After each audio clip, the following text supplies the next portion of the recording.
अस्सलाम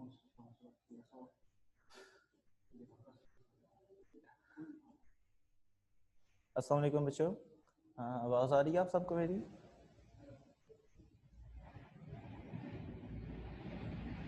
वालेकुम अस्सलाम।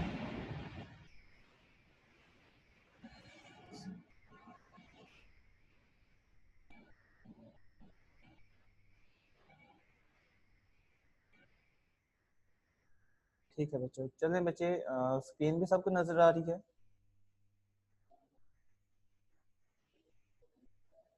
चलें, सही हो गया। फिर आज की क्लास शुरू करते हैं। कल हमने जो पढ़ा था तो आप लोगों ने रिवाइज किया था घर जाके?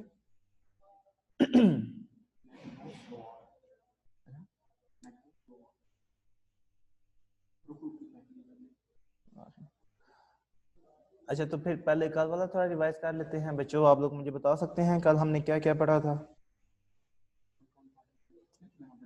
स्क्रीन फेर जो थोड़ी जी मेरे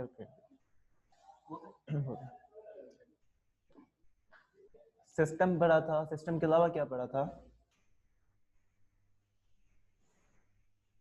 सराउंडिंग पढ़ा था, बाउंड्री के बारे में पढ़ा था, फिर हमने स्टेट फंक्शन के बारे में देखा था। इन चार चीज़ों का कंसेप्ट क्लियर है सब बच्चों का? अच्छा बच्चों, ये क्लासेस आपके लिए इसलिए भी इम्पोर्टेंट हैं क्योंकि जो हमने इन क्लासेस में पढ़ना है हमने दोबारा वो आपको नहीं पढ़ाना, ठीक है? तो ये क्लासेस आपने गौर से सुननी है, इनको साथ साथ कवर भी करना है। अभी आप सारे बच्चे एक काम करो ना, सारे बच्चे बुक्स खोल लो। पेज नंबर है आप लोगों का 198। 198 खोलने। इंटरनल एनर्जी कल हमने शुरू किया हुआ था, आज हम इंटरनल एनर्जी से ही अपना टॉपिक शुरू करेंगे।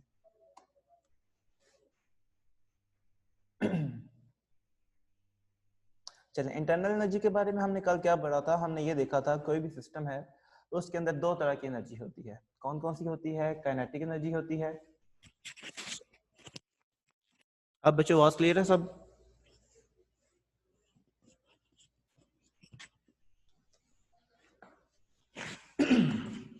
चलें अब टॉपिक शुरू करते हैं।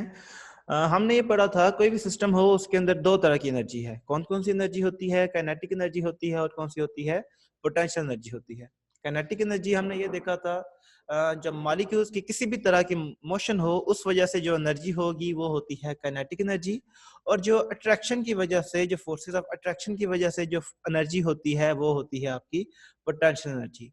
हमने टाइप्स ऑफ मोशन देखी थी। कौन कौन सी टाइप थी? हमने देखा आपकी ट्रांसलेशनल मोशन होती है, उसके अलावा आपकी वाइब्रेशनल मोशन होती है और आपकी रोटेशनल मोशन होती है। ये हमने तीन टाइप्स देखी थी कि ये तीन टाइप्स हैं जिनकी वजह से मॉलिक्यूल्स की या सिस्टम की कोई ना कोई क्या होती है? काइनेटिक एनर्जी होती है। फिर हमने ये देखा था कि जो पोटेंशियल एनर्जी होती है वो उसमें आपकी सारी अट्रैक्टिव फोर्सेस आती हैं। वो वंडरवाल फोर्सेस भी हो सकती हैं, उसके अलावा वो आपकी जो बॉन्ड्स प्रेजेंट होते हैं वो भी हो सकते हैं, ठीक है? तो ये दो तरह की एनर्जी होती है आपके सिस्टम के अंदर। तो फिर इंटरनल एनर्जी इंटरनल एनर्जी की यहां से हम डेफिनेशन कर लेंगे। Sum of all the possible energies in the system is called internal energy. एक सिस्टम के अंदर जितनी तरह की भी एनर्जी प्रेजेंट है हम उन सब को क्या करते हैं? सम कर लेते हैं, तो आपकी क्या आ जाती है? आपकी टोटल एनर्जियां। इसको क्या कहते हैं? Internal energy of the system. तो ये डेफिनेशन हो जाएगी बच्चों, सामने लिखी हुई है डेफिनेशन। क्या है definition? Sum of all the possible energies present in the system is called internal energy. तो इतना क्लियर है सब बच्चों का? इधर तक कोई क्वेश्चन है तो पूछ लें, फिर आगे चलते हैं, इधर से कैरी करते हैं। बच्चे पेज नंबर 198 है। अच्छा चलें, अब ये भी आपके सामने लिखा गया है कि इंटरनल एनर्जी जो है ये भी क्या है? ये भी एक स्टेट फंक्शन है। स्टेट फंक्शन हमने कल क्या पढ़ा था? क्या होती है स्टेट फंक्शन?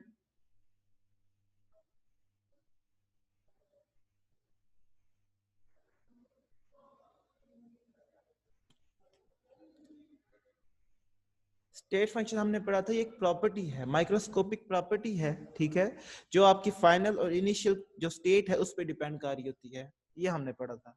तो इंटरनल एनर्जी भी, एनर्जी इनिशियल जो इंटरनल एनर्जी है ये भी आपकी क्या होती है? ये भी आपकी स्टेट फंक्शन होती है, ठीक है? उसे हम ई के साथ रिप्रेजेंट करते हैं। चले, इतना तो क्लियर हो गया। अब आगे चलते हैं। हमने ये देख लिया कि ये एक स्टेट फंक्शन है। डेल्टा ई जब हम चेंज इन एनर्जी फाइंड करेंगे, अब इसको समझते हैं डेल्टा ई क्या चीज है। कहता है आपके पास एक सिस्टम है जो स्टेट 1 के अंदर है, जो उसकी एनर्जी होगी उसे हम E1 बोलेंगे, ठीक है। आप उसमें कोई प्रोसेस करते हो तो उस सिस्टम की एनर्जी स्टेट 2 में वो सिस्टम आपका चला जाता है, उसकी एनर्जी अब क्या हो जाती है, उसकी एनर्जी अब E2 हो जाती है, ठीक है। स्टेट 1 को आपने कोई प्रोसेस किया, स्टेट 1 आपका चेंज हो गया स्टेट 2 के अंदर। अब स्टेट 1 से स्टेट 2 में जब वो गया है तो एनर्जी क्या हुई है, एनर्जी चेंज हुई है। वो कितनी एनर्जी चेंज हुई है ये कहलाता है आपका स्टेट फंक्शन। जो चेंज है वो है आपका क्या चीज है, स्टेट फंक्शन। अब आपके सामने एक सिस्टम नजर आ रहा है, एक सिलेंडर है, ठीक है।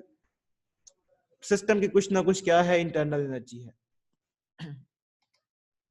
अब देखें जो एनर्जी है वो चेंज कैसे हो सकती है, या तो सिस्टम के अंदर एनर्जी ऐड कर दें या सिस्टम से एनर्जी को बाहर निकाल दें। दो तरीके हैं, हम इंटरनल एनर्जी को चेंज कर सकते हैं, ठीक है। या एनर्जी को बाहर सिस्टम से सराउंडिंग में ट्रांसफर कर दें, या सराउंडिंग से सिस्टम के अंदर क्या करें, ट्रांसफर कर दें। इस तरीके से हम सिस्टम की इंटरनल एनर्जी को क्या कर सकते हैं, चेंज कर सकते हैं। यही दो मेथड है, या कोई तीसरा मेथड भी आपको लग रहा है?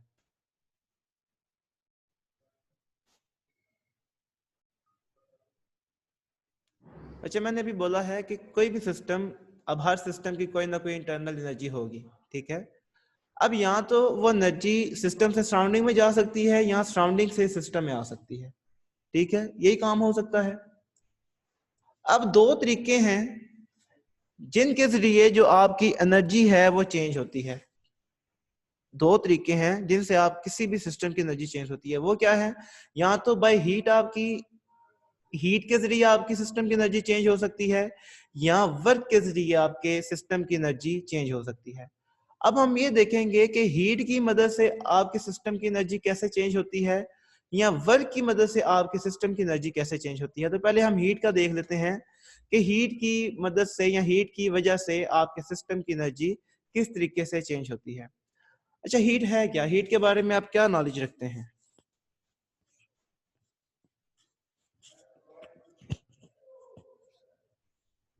What is heat?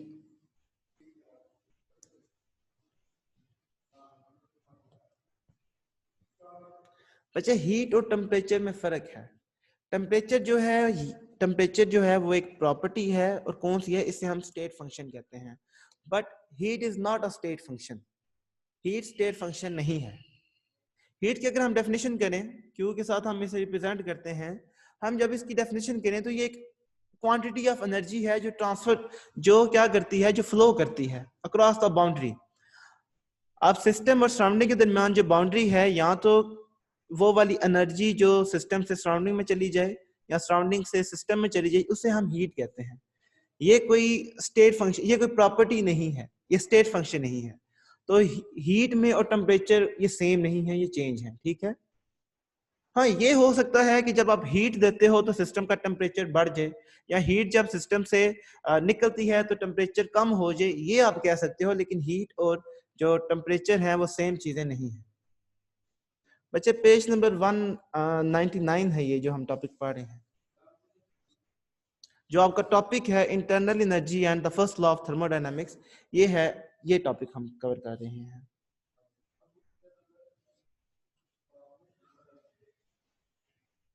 तो हमने क्या देखा, हीट क्या है, हीट एक स्टेट फंक्शन नहीं है, हम इसे क्यू के साथ रिप्रेजेंट करते हैं। और दूसरी चीज हमने इसकी डेफिनेशन देखी, ये बस क्वांटिटी ऑफ एनर्जी है जो क्या करती है, जो फ्लो करती है अक्रॉस द बाउंड्री।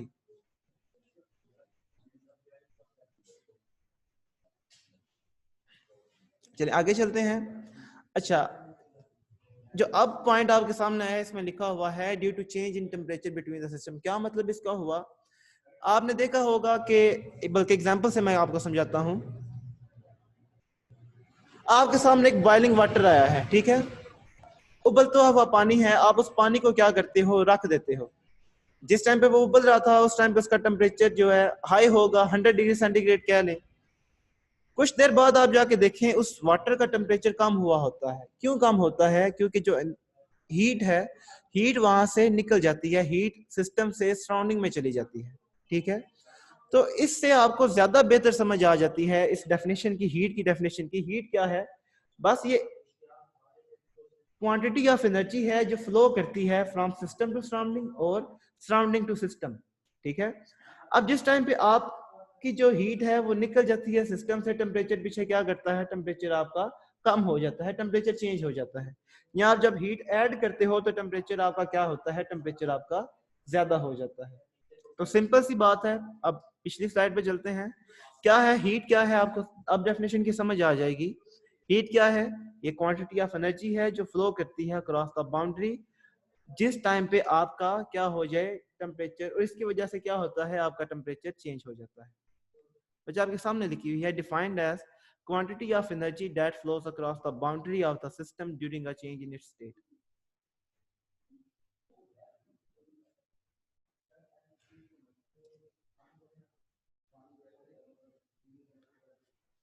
अच्छा, पेज नंबर 199 है, मैंने पहले भी 2-3 दफा बताया है।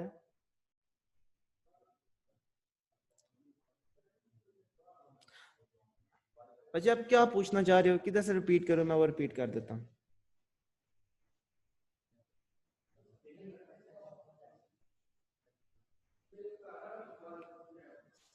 अच्छा, हीट के बारे में मैं रिपीट कर देता हूँ कि हीट क्या है। हीट का मैंने ये बोला है, heat is not a state function, ये प्रॉपर्टी नहीं है। स्टेट फंक्शन का तो हमने ये पढ़ा था कि ऐसी प्रॉपर्टी जो किस पे डिपेंड करती है, जो आपके फाइनल और इनिशियल स्टेट पे डिपेंड करती है। लेकिन क्या हीट की कोई इनिशियल या फाइनल वैल्यू होती है? हीट को तो हम कहते ये हैं कि हीट एक एनर्जी है जो फ्लो करती है क्रॉस द बाउंड्री। वो यहाँ तो सिस्टम से सराउंडिंग में जाती है, यहाँ सराउंडिंग, या आपकी सराउंडिंग से सिस्टम में जाएगी। सिस्टम से सराउंडिंग में जा सकती है, यहाँ सराउंडिंग से सिस्टम में। ये एक बस क्या है, ये एक एनर्जी है, तो ये एक स्टेट फंक्शन नहीं है। ठीक हो गया बच्चे बात? चलिए आगे चलते हैं। अब हमने इधर बॉइलिंग वाटर की एग्जांपल दी थी, वो भी आपको समझ आ गई है कि जब आप उबलता हुआ पानी उसको रख देते हैं तो टेम्परेचर उसका डिक्रीज कर जाता है। क्यों? क्योंकि बीच में से जो हीट है, एनर्जी, हीट एनर्जी वो वहां से निकल जाती है, पीछे आपका टेम्परेचर डिक्रीज हो जाता है। अच्छा, दूसरी चीज हमने पढ़ी थी वर्क। पहले हमने जो पिछली स्लाइड देखी थी उसमें दो चीजें थी ना, कि जो एनर्जी जो चेंज होती है वो या तो in the form of heat होती है या in the form of work. Heat का तो हमने देख लिया कि एनर्जी कैसे चेंज होती है। हीट अगर सिस्टम से निकल जाए एनर्जी कम हो जाएगी, टेम्परेचर कम हो जाएगा। यहाँ आपका हीट अगर आप ऐड करें तो एनर्जी क्या हो जाएगी, एनर्जी आपकी ज्यादा हो जाएगी। तो वर्क के बारे में क्या है, वर्क आप लोग प्रीवियस क्लास में पढ़ के आए हैं, मैट्रिक के अंदर पढ़ा है। वर्क की डेफिनेशन क्या है, या वर्क का फार्मूला क्या है? W is equal to force into displacement. हम लोग यही करते आ रहे हैं, work is equal to force into displacement. लेकिन केमिस्ट्री के अंदर हम ये डेफिनेशन थोड़ी सी चेंज कर देंगे। ठीक है, केमिस्ट्री के अंदर हम करते हैं work is equal to pressure into volume. अभी हम ये प्रूव भी करेंगे कि वर्क कैसे प्रेशर इनटू वॉल्यूम के इक्वल है। आपके पास एक सिस्टम है, ठीक है, अब सिस्टम का कोई ना कोई वॉल्यूम होगा, उस वॉल्यूम को आप लोग V1 कह लें। ये डायग्राम आपके बुक के ऊपर बनी हुई है, आप इसको देख सकते हैं। अब क्या होगा, अब कोई सिस्टम के अंदर कोई रिएक्शन हो रहा है आपके सामने, जैसे बुक के अंदर एग्जांपल है CaCO3 + 2HCl give us CaCl3 + CO2 + H2O। अब देखें क्या हुआ है, जब CO2 बनेगी, CO2 एक गैस है, गैस क्या करेगी, गैस ऊपर की तरफ मूव करेगी और आपका जो V1 है, जो वॉल्यूम है, वो इंक्रीज हो जाएगा। अब जो आपका वॉल्यूम है वो आपका V2 हो जाएगा। जिस टाइम पे रिएक्शन होगा, कार्बन डाइऑक्साइड बनेगी, कार्बन डाइऑक्साइड जो वॉल्यूम है वो सिस्टम का क्या करेगी, वो बढ़ा देगी, वॉल्यूम आपका V1 से V2 हो जाएगा। ठीक है, अब देखें, अब वॉल्यूम चेंज हुआ है, चेंज इन वॉल्यूम। हम वर्क की डेफिनेशन ये करते हैं, कोई फोर्स लग रही हो और फोर्स की वजह से कोई डिस्प्लेसमेंट हो, कोई चीज मूव करे, उस वक्त हम कहते हैं कि ये वर्क हुआ है। जैसे आप में से कोई बच्चा अगर दीवार के ऊपर फोर्स लगाता रहे, क्या हम कहते हैं क्या ये वर्क हुआ है? हम वर्क तब तक नहीं कहते जब तक आप लोग क्या नहीं करते, आप लोग जब तक फोर्स भी लगाओ और कोई ना कोई डिस्प्लेसमेंट हो, कोई डिस्टेंस भी कवर करो। जिस टाइम आप डिस्टेंस कवर करोगे, फॉर एग्जांपल आप में से कोई बच्चा कोई चेयर की सीट के लेके जाता है, तब हम कहेंगे कि इस बच्चे ने डिस्टेंस भी ट्रेवल किया है और फोर्स भी लगाई है, तो इसने वर्क किया है।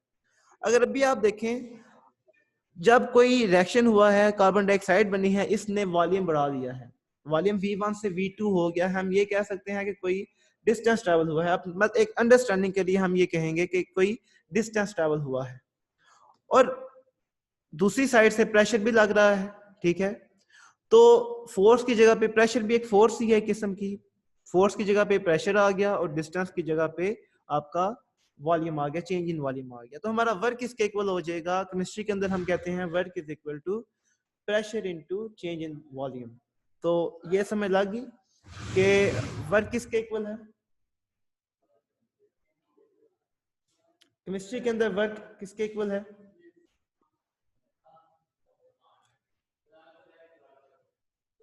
चलिए आगे चलते हैं। Work is equal to F D, लेकिन हमने भी देखा केमिस्ट्री के अंदर वर्क क्या है? P into V. अच्छा कैसे बच्चे? अब देखें, प्रेशर एक तरह की फोर्स है, वही चीज बच्चे रिपीट करने लगा हूं, जो आपने रिपीट बोला है वही चीज दोबारा समझानी है, नेक्स्ट इसी स्लाइड में वही रिपीट करना है। आप लोग देख सकते हो कि पहले वॉल्यूम था V1, प्रेशर एक तरह की फोर्स ही हुई। प्रेशर को हम प्रेशर की क्या डेफिनेशन करते हैं? तो बच्चा मुझे, आपने मैट्रिक के अंदर प्रेशर की डेफिनेशन पढ़ी है, वो मुझे बता दें।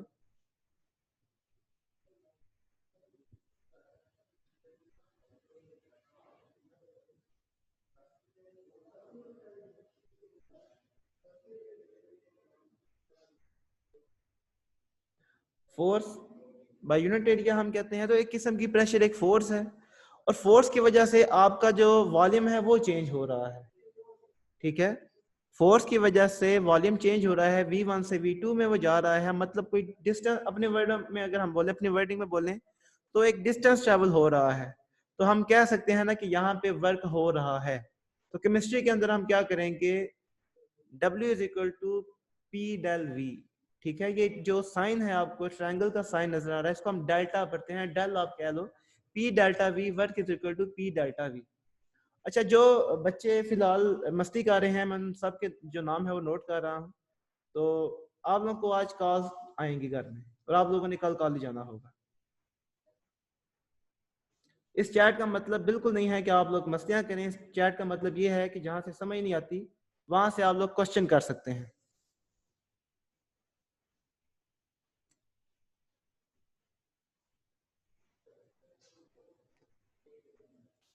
अभी आंसर करना बंद कर दें, बस क्वेश्चन है या जहां से समझ नहीं आ रही वो पूछें, बाकी आप मैसेज करना बंद कर दें।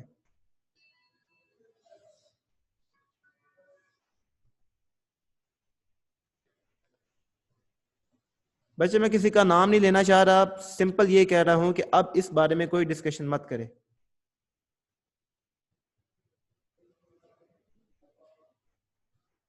इतना समझ आ गया सब बच्चों का कि वर्क कैसे हो रहा है इस जगह पे?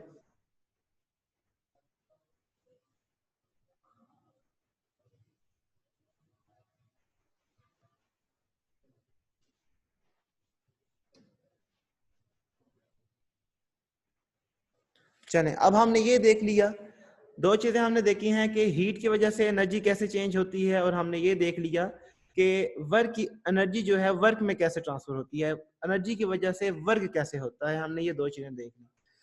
हीट की वजह से कैसे चेंज होती है वो हमने कैसे देखा कि जब आप सिस्टम को हीट देते हो तो सिस्टम की एनर्जी बढ़ जाती है, या सिस्टम से जब हीट निकलती है तो सिस्टम की एनर्जी कम हो जाती है, या आपकी जो एनर्जी है वो कोई वर्क कराने के अंदर यूज हो जाती है। जैसे भी हमने देखा, जो एनर्जी थी वो क्या करा रही थी, वो वर्क करवा रही है। जैसे आपका V1 V2 में गया है, इसका मतलब इधर क्या हुआ है? वॉल्यूम बढ़ा है, क्या हुआ है? सिस्टम ने वर्क किया है, ठीक हो गया। तो अभी अब लास्ट पे आपको दोबारा से वही ओवरव्यू में दे रहा हूं कि internal energy is the sum of all energy, it can be transferred. कैसे ट्रांसफर हो सकती है? या तो हीट की फॉर्म में हो सकती है ट्रांसफर, या फिर वर्क की फॉर्म में ट्रांसफर हो सकती है। तो ये दो जो तरीके हैं, हीट और वर्क, इन दोनों का सब बच्चों का क्लियर है? कोई क्वेश्चन है इन दोनों अभी तक तो मुझसे भी पूछ लें। चलें, ठीक हो गया, क्लियर होगी बात।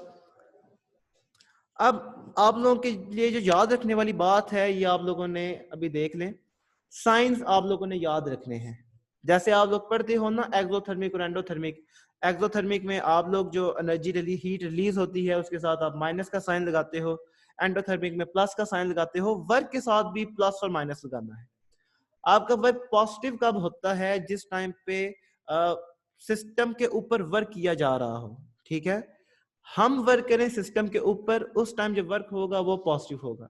लेकिन अगर खुद सिस्टम वर्क करे, ठीक है, अगर work done by the system हो, तब आप साइन कौन सा लगाओगे?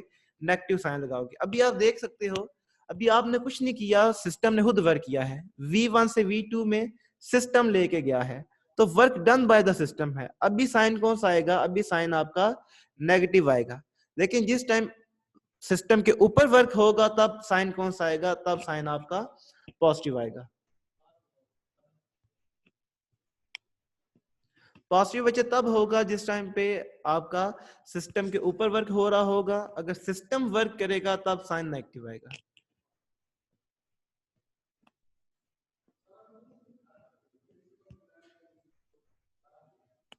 चलिए, क्लियर है सब बच्चों को इतना? चलिए, आपका जो टॉपिक था इंटरनल एनर्जी वाला ये तो खत्म हो गया है। अब नेक्स्ट टॉपिक करते हैं, फर्स्ट लॉ ऑफ थर्मोडायनामिक। आसान सा टॉपिक है, एनर्जी से ही रिलेटेड है। अगर तो आपको इंटरनल एनर्जी की समझ आ गई है तो इसको समझना ज्यादा आसान हो जाएगा। First law of thermodynamics. आप लोग बच्चों मैट्रिक में या अभी पढ़ते आ रहे हो, law of conservation of energy या law of conservation of momentum भी पढ़ा हुआ है, law of conservation of matter भी पढ़ा हुआ है। तो उसमें आप लोग क्या डेफिनेशन करते हो? ऑलमोस्ट डेफिनेशन सबकी सेम है।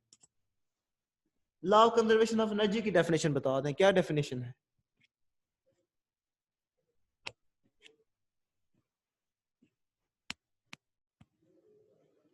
हम यही कहते हैं ना, जो एनर्जी है वह ना तो क्रिएट की जा सकती है ना डिस्ट्रॉय की जा सकती है। ऐसी बात है, energy can not be created not destroyed.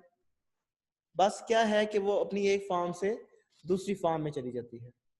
ठीक है, ये हमारी क्या है? Law of conservation of energy है।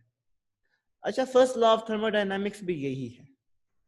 फर्स्ट लॉ ऑफ थर्मोडायनामिक्स क्या कहता है? कहता है कि जब एक सिस्टम की एनर्जी है वो अगर सराउंडिंग में ट्रांसफर हो रही है या सराउंडिंग से सिस्टम के अंदर आ रही है, तो जो total energy of the system है वो कांस्टेंट रहती है। ना तो एनर्जी जो है वो खत्म की जा सकती है ना बनाई जा सकती है। बस अगर सिस्टम से वो सराउंडिंग में जा रही है या सराउंडिंग से सिस्टम में जा रही है, ओवरऑल जो एनर्जी है वो क्या रहती है? वो कांस्टेंट रहती है। क्या है ये law of thermodynamics? Total energy of the system remains constant. ठीक है, फॉर एग्जाम्पल आपके पास एक सिस्टम है, और सिस्टम और सराउंडिंग दो ही चीजें हैं। यहाँ तो एनर्जी सिस्टम से सराउंडिंग में जाएगी, यहाँ सराउंडिंग से सिस्टम में।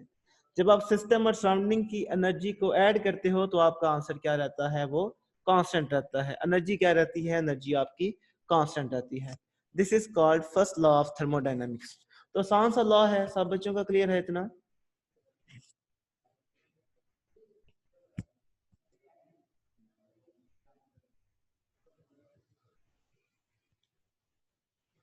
अब इसमें क्या है, देखो बच्चे, अब एनर्जी यहाँ तो सिस्टम से सराउंडिंग में जा सकती है, ऐसे ही है। वो हीट की फॉर्म में भी जा सकती है, वर्क की फॉर्म में भी जा सकती है, या सराउंडिंग से सिस्टम की फॉर्म में जा सकती है। अब हमने एक लॉ पढ़ा हुआ है कि एनर्जी आपकी डिस्ट्रॉय नहीं होती ना वो क्रिएट की जा सकती है। बस क्या हो रहा है? वो उधर ही घूम रही है, सिस्टम से सराउंडिंग में जा रही है, सराउंडिंग से सिस्टम में जा रही है। बस ये सिस्टम हमने कल डिस्कस किया था, सिस्टम क्या है वो अभी मैं नहीं बता सकता। अगर लास्ट पे टाइम बचा तो मैं सिस्टम का दोबारा से इंट्रो दे दूंगा। अभी ये सुन लो जो मैं समझा रहा हूँ। एनर्जी क्या है? सिस्टम से सराउंडिंग में जाएगी या सराउंडिंग से सिस्टम में। लेकिन ओवरऑल एनर्जी जब हम टोटल एनर्जी लेंगे सिस्टम प्लस सराउंडिंग की, तो वो क्या होगी? वो कांस्टेंट होगी। ये क्या कहता है? ये कहता है आपका फर्स्ट लॉ ऑफ थर्मोडायनामिक्स। अब ये भी मैंने उधर लिख दिया है कि जो हीट ट्रांसफर, जो एनर्जी ट्रांसफर होती है वो यहाँ तो in the form of heat होगी, या तो in the form of work होगी। तो ये चीज हम पहले पढ़ चुके हुए हैं। तो इतना क्लियर है सब बच्चों का?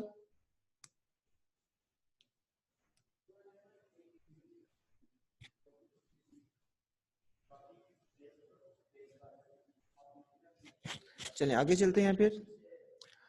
अब आपके सामने एक डायग्राम आ गई है। इसमें क्या है? एक सिस्टम है, सिलेंडर है, वो सिस्टम है। उसमें क्या है, कोई गैस है, ठीक है। आप लोग क्या करते हो, उस गैस का वॉल्यूम V1 है, आप लोग क्या करो, इस गैस को हीट दो। जब आप हीट दोगे तो जाहिर सी बात है, हीट एनर्जी बीच में, जो हीट है वो भी एनर्जी है, वो एनर्जी में जाके जब आप हीट दोगे सिस्टम को, तो वो जो सिस्टम की एनर्जी है, हीट उसमें जाके ऐड हो जाएगी, सिस्टम की एनर्जी ज्यादा हो जाएगी। ठीक हो गया। अब जाहिर सी बात है, हीट करोगे तो वॉल्यूम भी बढ़ जाएगा सिस्टम का। V1 किस में चला जाएगा, V2 के अंदर। जो H आपको नजर आ रहा है, बेसिकली ये क्या है, डेल्टा V है, ये वो वॉल्यूम है जो इंक्रीज हुआ है।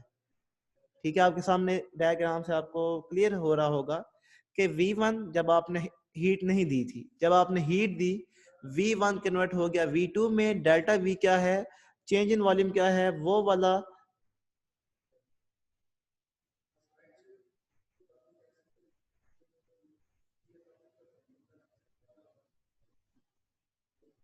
ये वो वाला वॉल्यूम है जो इंक्रीज हुआ है। ठीक है, तो इतना बच्चों क्लियर है, इस डायग्राम की समझ आ रही है सब बच्चों को?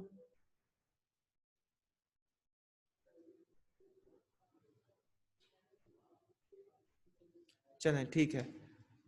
अब सिस्टम की एनर्जी जो जब आपने हीट नहीं दी थी तब उसकी एनर्जी थी E1, जब आपने उसको एनर्जी हीट दे दी, अब उसकी एनर्जी भी ज्यादा हो गई है, उसकी एनर्जी हो गई है E2। अच्छा, डेल्टा E हमने फाइंड किया था, वो क्या होता है, delta E is equal to E2 minus E1। अच्छा, डेल्टा E किसके इक्वल है, ये हमने देखा, delta E total energy of the system. Delta E क्या है, total energy of the system. अब अभी आपको दो ही एनर्जी नजर आ रही है। क्यू क्या है, हीट जो आपने ट्रांसफर की, और वर्क क्या है, जो वर्क उसने किया है, वॉल्यूम जो उसने इंक्रीज किया है, वर्क डन किया है। अब टोटल एनर्जी इन दो के इक्वल होगी, जो हीट आपने दी है Q प्लस वर्क डन, जो वर्क हुआ है। जब आप इन दोनों को ऐड करोगे तो तब आपकी चेंज इन एनर्जी आ जाएगी। यही इन्हीं हमने पहले पीछे यही डिस्कस किया है कि जो चेंज इन एनर्जी होती है, जो एनर्जी ट्रांसफर होती है, वो दो ही फॉर्म में होती है, हीट और वर्क। तो अभी हमने देख लिया, जब आप हीट देते हो तो एक तो हीट बीच में ऐड हो गई, चेंज इन एनर्जी क्या है, एक तो हीट बीच में ऐड होगी, दूसरा क्या हुआ, दूसरा जो वर्क डन हुआ, हमारी जो चेंज इन एनर्जी है वो इनके इक्वल आ गई। वर्क डन हमने पढ़ा है, वर्क डन इक्वल होता है P डेल V, और यही इक्वेशन आपकी क्या कहलाती है, this is called first law of thermodynamics. यानी कि चेंज इन एनर्जी हमारी इक्वल है Q into P del Q plus P del V। इसी को हम क्या बोलते हैं, फर्स्ट लॉ ऑफ थर्मोडाइनमिक्स।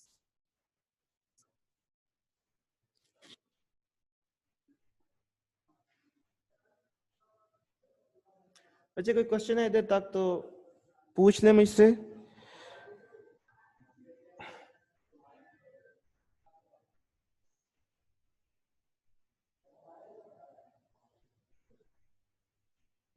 बच्चे माइनस प्लस का इश्यू नहीं है, माइनस तब आएगा जब सिस्टम वर्क कर रहा होगा। अगर सिस्टम के ऊपर वर्क किया जाए तब आपका साइन प्लस आता है, तो वो आप लोग देख लें, मैंने शायद कोई और एग्जांपल ली हो, बुक में शायद कोई और एग्जांपल हो।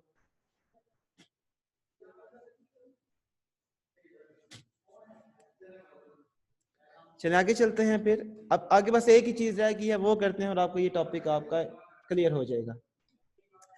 आपके पास एक सिस्टम है, अब उस सिस्टम को क्या करते हो, उसका वॉल्यूम है, आप उसको जब हीट करते हो तो हमें पता है उसका वॉल्यूम बढ़ता है। लेकिन कहता है अगर हम क्या करें, हम ऊपर से पिस्टन, पहले तो मूवेबल थी, अगर पिस्टन आपकी मूवेबल ना हो, पिस्टन के ऊपर प्रेशर लगा दें। अब हीट करने के बावजूद आपका जो वॉल्यूम है वो इंक्रीज नहीं करेगा। बच्चे मैं सारा रिपीट करूंगा, मुझे खत्म करने दें एक दफा। क्या कह रहा है कि आपके पास एक सिस्टम है, उसका कोई ना कोई वॉल्यूम है जिसको हम V1 कह रहे हैं। हमने क्या किया, उसके अंदर हीट दी, क्यू क्या है, क्यू हीट है, हमने सिस्टम को हीट दी। लेकिन क्या किया आपने इस जगह पे, सिस्टम के ऊपर जो पिस्टन लगी हुई है वो मूवेबल नहीं है। ऊपर आपने ऐसे कह लें प्रेशर लगाया हुआ है कि आपका पिस्टन जो है वो मूव नहीं कर सकता। जब आपने हीट दी, पिस्टन मूव नहीं किया, वॉल्यूम चेंज नहीं होगा। V1 और V2 क्या है, सेम है। हीट देने के बाद भी वॉल्यूम दोनों क्या है, दोनों सिस्टम के अंदर वॉल्यूम आपके सेम है।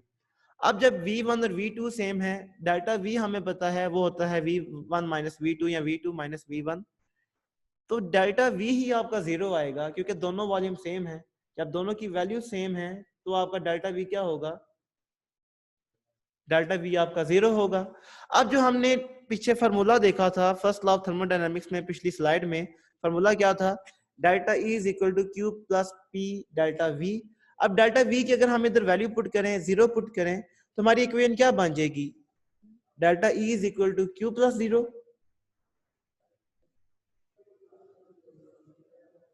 अब हमारी इक्वेशन क्या बन गई? Delta E is equal to QV। V क्या क्यों लगाया है? क्योंकि वॉल्यूम इस जगह पे कांस्टेंट है। इसका मतलब ये इक्वेशन आपको बताती है जिस टाइम पे आपका वॉल्यूम कांस्टेंट हो, वॉल्यूम चेंज ना हो, तो जो आपकी चेंज इन एनर्जी है वो इक्वल होती है जितनी हीट आप लोग सिस्टम को प्रोवाइड करते हो।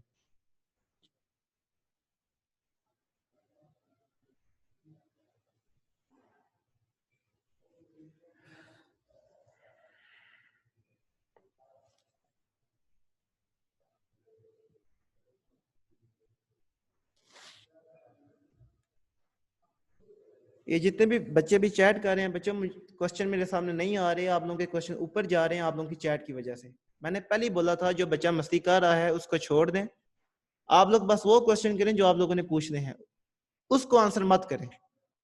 अब मेरे सामने कोई क्वेश्चन नहीं आ रहा, आप लोगों की बातें आ रही हैं बस।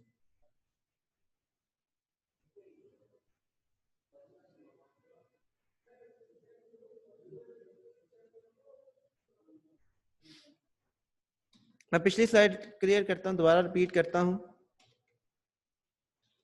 बच्चे भी आपके सामने मैं इक्वेशन रिपीट करने लगा हूं तो इसको सुन लें। मैंने बोला है कि आपका जो सिस्टम 1 है उसकी एनर्जी E1 है, आपने क्या किया? हीट किया, एनर्जी चेंज हो जाएगी। अब सिस्टम की एनर्जी E2 है। डेल्टा E हमने पढ़ा हुआ है, delta E is equal to E2 minus E1। जो सिस्टम 2 की एनर्जी है, क्योंकि उसकी एनर्जी ज्यादा है, उसमें से हम कम एनर्जी को माइनस करते हैं, डेल्टा E के इक्वल आ जाता है। लेकिन हमने ये देखा डेल्टा E जो चेंज इन एनर्जी है, जो हीट जो एनर्जी चेंज होती है, हमने इंटरनल एनर्जी वाले टॉपिक में पढ़ा था, वो दो तरह से होती है, एक तो हीट की फॉर्म में, दूसरा वर्क की फॉर्म में। तो हमारी चेंज इन एनर्जी किसके इक्वल आ जाएगी? Q प्लस W के। चेंज इन एनर्जी क्या है? एक तो वो हीट जो हमने ऐड कर दी है बीच में। डेल्टा E बेसिकली वो है ना कि कितनी एनर्जी इंक्रीज हुई है। एक तो एनर्जी E1 थी सिस्टम 1 की एनर्जी, E2 थी सिस्टम 2 की एनर्जी। डेल्टा E क्या है? कितनी एनर्जी इंक्रीज हुई है। अब वो कितनी एनर्जी इंक्रीज हुई है? एक तो वो हीट जो हमने सिस्टम को प्रोवाइड की है, दूसरी वो साथ में हमने ये भी देखा था वर्क डन हुआ है। हम क्या करेंगे? Q प्लस वर्क डन, ये हमारा जो चेंज इन एनर्जी है, या ये ऐसे कह रहे हैं जो एनर्जी इंक्रीज हुई है वो किसके इक्वल है? वो है Q प्लस W के। ठीक है। अब पीछे हमने ये पढ़ा है कि W हमारा किसके इक्वल होता है? P delta V, P del V। अब ये जो चीज आपके सामने आ गई है डेल्टा E यानी कि चेंज इन एनर्जी है। अभी जो मैंने एग्जांपल दी है इसमें एनर्जी इंक्रीज कर रही है, तो चेंज इन एनर्जी क्या है? जो एनर्जी में इंक्रीज होना है। अब चेंज इन एनर्जी या एनर्जी में इंक्रीज होना वो इक्वल है Q plus P del V। अगर यही एनर्जी कम हो रही हो तो आप उस टाइम पे डिक्रीज इन एनर्जी बोल देंगे। बेसिकली हम चेंज इन एनर्जी पढ़े हैं, इंक्रीज और डिक्रीज वो स्पेसिफिक है। चेंज इन एनर्जी क्या है? वो आपका जनरल मैं टर्म यूज कर रहा हूँ। चेंज इन एनर्जी किसके इक्वल है? वो है Q प्लस वर्क के, और वर्क क्या है? P डेल V, और यही आपकी क्या है? First law of thermodynamics. फिर हमने देखा ये चीज, जिस टाइम आपका वॉल्यूम हीट देने के बाद भी आपका वॉल्यूम चेंज नहीं होता, डेल्टा V आपका 0 के इक्वल आ जाता है, तब आपकी जो चेंज इन एनर्जी होती है वो इक्वल होती है हीट जो हम सिस्टम को प्रोवाइड करते हैं। तो अब इस सब में से कोई क्वेश्चन है बच्चों? जिन बच्चों का क्वेश्चन है हाली वो क्वेश्चन करें अभी।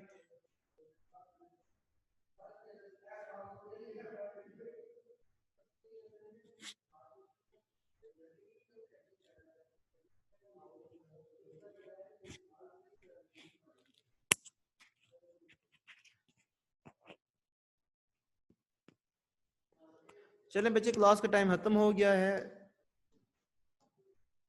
अब इस लेक्चर को इधर एंड करते हैं।